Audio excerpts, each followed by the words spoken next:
আমি যখন আইএলটিএস দিয়ে দেশের বাইরে আসব, তো তখন আমার স্পিকিং স্বভাবতই, আমি বাংলা মিডিয়াম স্কুলের স্টুডেন্ট, সো আমার speaking was not good enough. I mean not good আমি বলবো না, I barely speak English very nice, because আমাদের বাংলাদেশে তো হয় না। Then what I did, I tried to speak with my friends, and gradually, like, they became annoyed because they were not comfortable and they didn't have the same goal that I did have.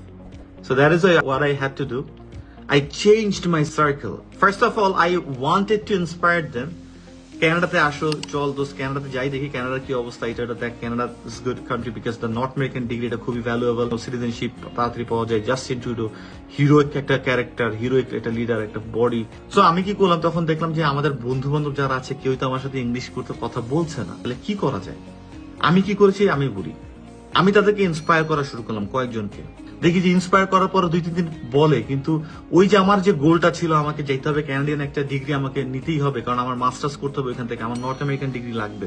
I didn't find really. So then আমি অনেকে বললাম, approach করলাম যে ভাই চলো চলো চলো, কেউ যাবে না, কেউ করবে না, ইংলিশে কেউ কথা বলে না। দেন কি করব, then I left my circle. কি করা যায়, কি করা যায়, স্পিকিং করবো কার সাথে। এখন আমি বিশেষ করে যেটা আমার গুরু আমাকে শিখাইছে, কোনো কিছুর ভিতরে থাকলে ধ্যান, মন, জ্ঞান, শরীর সবকিছু দিয়ে থাকা উচিত, যেটাই হোক না কেন। তো আমি তখন কি করলাম, কোথায় পাই না পাই, কি করবো না করবো, আমাকে তো এনভায়রনমেন্টে আসতে হবে, সবকিছু দিয়ে ডানে বামে সবকিছু দিয়ে, তখন আমি ফেসবুক ডিঅ্যাক্টিভেট করে ফেলছি। এবং আমি তখন আলটিমেটলি যে দেখলাম ঢাকা বিশ্ববিদ্যালয়ের যে ফুলা রোডের জায়গাটা আছে আর কি, ওই এরিয়াতে ক্যাম্পাসটা ব্রিটিশ কাউন্সিলের, সেখানে ব্রিটিশ কাউন্সিলের একটা হেড অফিস, আমি সেখানে গেলাম। সেখানে যাওয়ার পরে আমি সেখানে বেসিক্যালি একটা মক টেস্ট দেওয়ার জন্য জানতে গিয়েছিলাম আর কি, যে কি অবস্থা। পরে সেখানে দেখি লাইব্রেরি মেম্বারশিপ আছে। তো লাইব্রেরি মেম্বারশিপ থাকাতে আমি কি করলাম, বুঝলাম এখানে পড়া যায়। তখন দেখলাম আমি উকি মেরে 2টা জায়গাতে ছেলেমেয়েরা একেবারে বই টই নিয়ে পড়ছে, একদম পুরোপুরি দে আর ভেরি সিরিয়াস।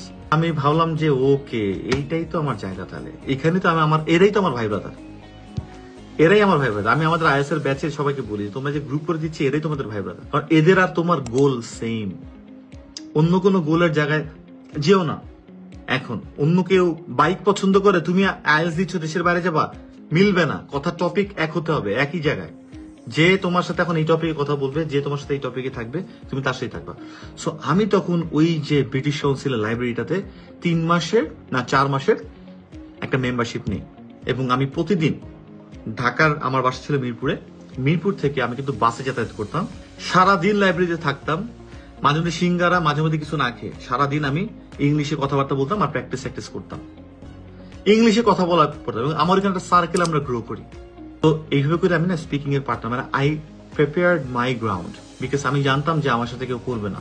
তো আমি অবশ্যই বলবো, যারা এখনো লজ্জা পায় বা কিছু পায়, তোমার যে ভিশন, ওরকম ভিশন, ঠিক সেম ভিশন ওয়ালা মানুষকে খোঁজো, এক করো।